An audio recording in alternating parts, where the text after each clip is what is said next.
रामकथेतील पुढचा भाग. सीतेच्या शोधात जामवंताच्या सांगण्यावरून हनुमानजींना आपल्या शक्तीची जाणीव होते आणि समुद्र पार करून अशोक वाटिकेत पोहोचतात. तेथे ते विभीषणाला भेटतात. यानंतर ते माता सीतेला श्रीरामांची अंगठी देतात आणि त्यांना श्रीरामांबद्दल सांगतात.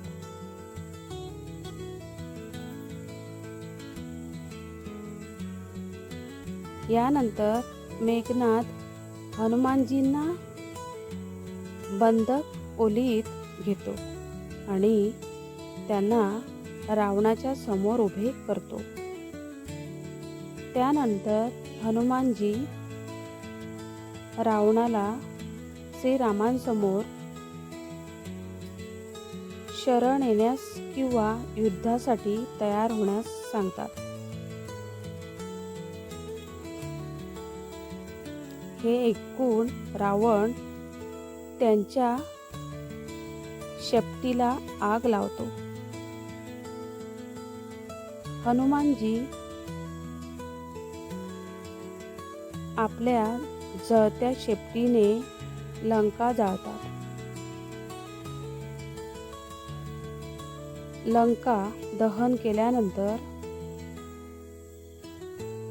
हनुमानजी विभीषणा यांची श्रीरामांसोबत भेट घडवून आणतात. तेव्हा नल नील यांच्या योजनाप्रमाणे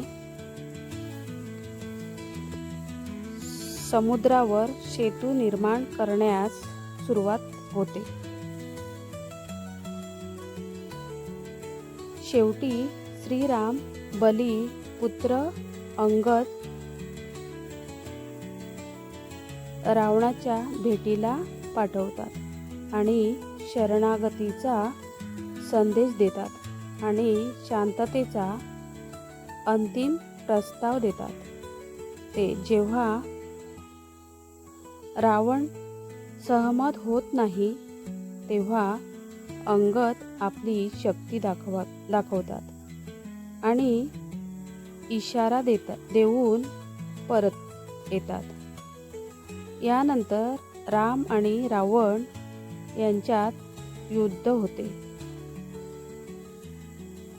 युद्धाच्या तिसऱ्या दिवशी श्रीराम कुंभकर्णाशी लढतात आणि नंतर कुंभकर्ण मारला जातो.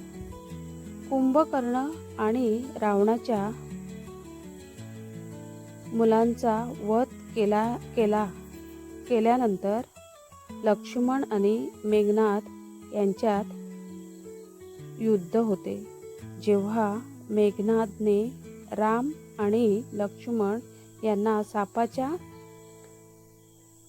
फासात बांधले होते, त्यानंतर गरुडजींच्या मदतीने राम आणि लक्ष्मण यांची सापाच्या